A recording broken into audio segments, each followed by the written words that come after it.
Fox News is now streaming live on Fox One. When news breaks, we don't just report it. We go beyond the headlines to get the full story.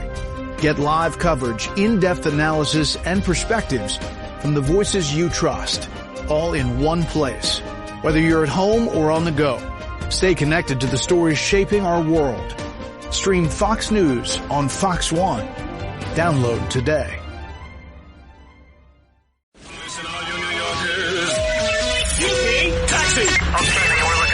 This is the 77 WABC minicast. And here we are on the Friday edition. Dominic Carter here with you amazing folks. The number to reach us right now live over the course of the next hour. And we see your calls already coming in. 800-848-9222. The Michigan terrorists who tried to murder Jewish children. And now it's revealed his brothers were suspected Hezbollah. Old Dominion terrorists in Virginia who killed that ROTC instructor was released from early prison, had admitted to plotting the U.S. attack.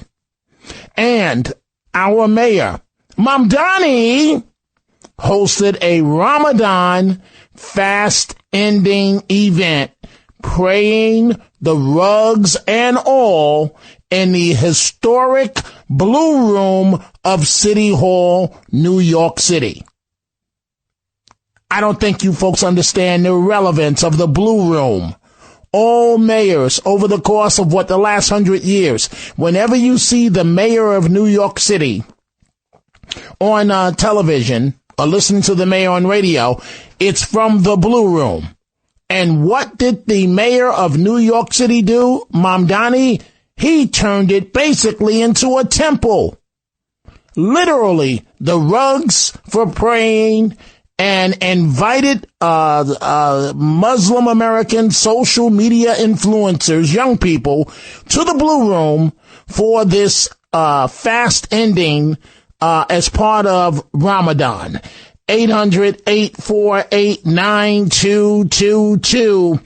My colleague Brian Kilmeade on Fox talking to President Trump about the situation in Michigan and in Virginia.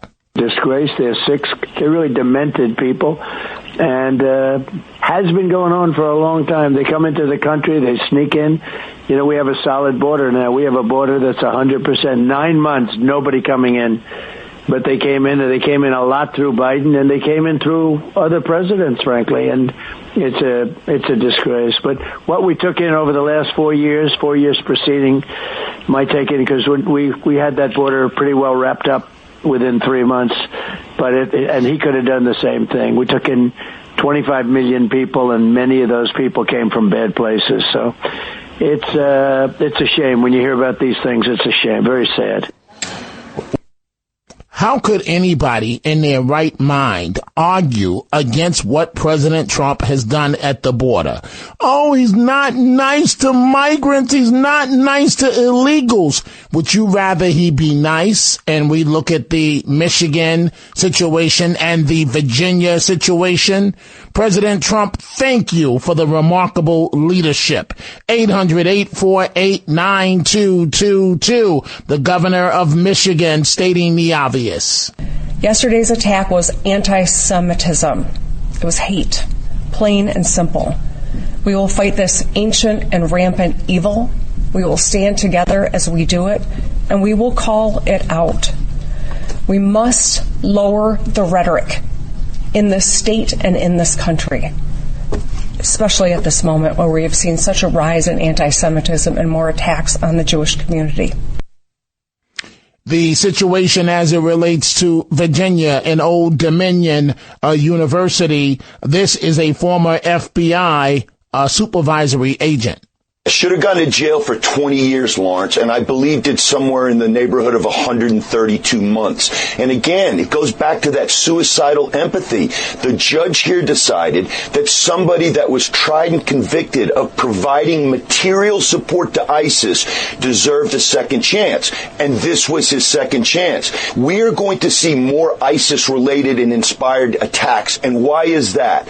Well, propaganda and attention is the coin of the realm in the terror business. And ISIS doesn't want Hamas and Hezbollah getting all the attention. So I think now more than ever, we need to pay attention to these potential lone wolf attacks.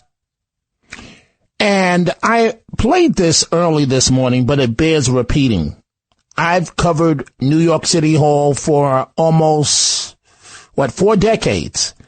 I have never, ever seen anything like this. The mayor of New York City, the historic Blue Room at City Hall. What Mamdani did amounts to, imagine this, if President Trump was a Muslim American president, for argument's sake, and he took the White House briefing room and he took the chairs out and put praying rugs down on the floor and then held an event based on faith. Imagine that at the White House. That's exactly what Mamdani did in New York City. This guy is bold. He doesn't care. But I'm going to tell you this, and this is what's going to happen. Remember I said this, write it down. He is so out of control. He is so outrageous. It reaches a point. You have rules, so he's untouchable. But the only way you can take him out of office is if Governor Hochul removes him. That's never going to happen. So here's what's probably going to happen. He's going to continue with what he's doing, and he's going to force the feds to open up some type of investigation into him. They're going to be forced to find something on him to remove him from office if he continues this way. So, again, I played this morning, but it bears hearing again. These are Muslim American social media influencers that Mamdani invited for a part of the Ramadan celebration that he held in the Blue Room of City Hall. Mr. Mayor, your police detail, the cops that you hate, they could have chauffeur-driven you to the nearest temple, but you decided to bring your faith into City Hall in the Blue Room where you normally hold your briefings. And what you're about to hear, and I want you to listen to the glee in the voices, because they are making it very clear that they have arrived. These young people, these are young people inside the Blue Room as they were on rugs and praying and food and part of Ramadan. I got invited to have dinner with the mayor. Zohran Mamdani is the first mayor to host the Iftar in his office, and it was honestly so wholesome. When we arrived, the room was decorated with these beautiful carpets. We all sat down, took off our shoes, and prepared to break our fast. I personally do not like dates, but of course the mayor gave it to me, so I had to try it. The conversations at this Iftar was truly so wholesome. We spoke about our families, our Eid traditions, our favorite meals, and our goals for the rest of Ramadan. I participated, but not too much because that food was too good for me to put down. Me and him had a little one-on-one conversation about the rent prices in New York, and he said he's gonna put it down. JK, he didn't say that, but he definitely should. We became besties after, and then finished off the night with taking pictures, content, and etc. And honestly, a huge shout out to our amazing mayor. I really wish you guys were there. We felt like a family. Everything was so thoughtful and wholesome. May Allah subhanahu wa ta'ala reward him, and I hope to be back here next year. Tell me why I got invited to an iftar hosted by Mayor Mamdani. At this point, my side quests just keep getting more random. But you bet I dropped everything to head to City Hall where the iftar was taking place. Zohran's team brought together a bunch of creators to join him for iftar, and I am actually a fangirl for him. Like, I can't believe this man is real. I low-key thought he was AI because he's too jolly and charismatic for a New Yorker. This man catered a massive spread of classic South Asian food, and you can tell he loves us. Then dinner turned into intentional conversations about Ramadan and what this month means to us. My favorite part was hearing from creators who don't practice Islam but have secondary knowledge through their friends. It's so beautiful when we share traditions without judgment, because that's what New York is. We are the most diverse place on this world, and I'm so grateful to call this city my home with a mayor like Mamdani. Thank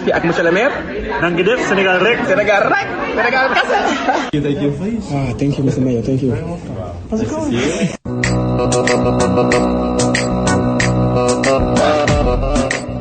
Excuse me, Mr. Mayor.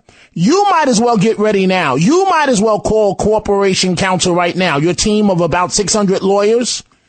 Some group is going to sue you. Mr. Mayor, you can't mix a government and religion like that. You can't have a Ramadan celebration in the Blue Room. The Blue Room. This is where legendary reporters have sat, gay pressmen and on, and you're holding a Ramadan celebration, a praying celebration, and you got the rugs, whatever you want to call it, you got the rugs inches away from your office, and you couldn't have your staff drive you to the nearest temple? That had to be done in the Blue Room at City Hall? I don't think so, Mr. Mayor. Some group is going to sue you in federal court. You can't mix politics like that with religion. 800-848-9222. Let's start with your calls. Al, line 3 in New Jersey. Al, welcome to the Dominic Carter Show. What's on your mind? Hey, Dominic, how are you? Listen, I listen to you all the time. We blame a lot of people for what happened to Mamdani, the great idiot of New York, but and we blame him, sleep. Your phone is going in and out, Al. Are you still there? Yeah. Okay, no, Al, I can't understand a word you're saying. Are you still there? Okay, Al, I'm sorry. Let's go on to Adam, line 4 in Florida. Adam, what's on your mind? Hey, Dominic, this guy is peeing all over New York. New York is going to be the next England before you know. And how come the media doesn't call this guy out for what he is? Well, you know what, Adam? You know what, Adam? When I used to hear on talk radio, oh, the media is falling, I used to say to myself, you folks don't know what you're talking about. You don't know what it's like in the media. But guess what? I was wrong and you guys were right. Because when you say free pass, he got more of a free pass than Obama did. And I thought I would never see somebody that got a free pass as much as Obama did. You know, the MTV generation, the media said, we want a black president. We want a black president. It doesn't matter. Obama has won this election months before you vote. And that's exactly what happened.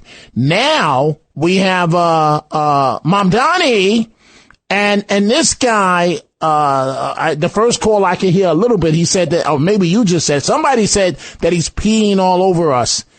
Normally I wouldn't use those strong words, but guess what? That is exactly what he is doing, Adam. You have the final word. Go ahead. It's just, I feel for my daughter because she goes to college in New York. And she goes to a religious college, and I'm in fear for her and all the rest of the people in New York, because New York's about to be overtaken. Before you know it, they're going to be throwing the rugs all over the Fifth Avenue. Well, Adam, thank you for the call. I see Amy in New Jersey. I got to take a break, Amy, but Amy says we did this with Christmas parties. I'm being hypocritical. No. Amy, you got it wrong. I bring history to doing this job. The Christmas parties are held at Gracie Mansion, not at City Hall. Time for a break. We're coming right back.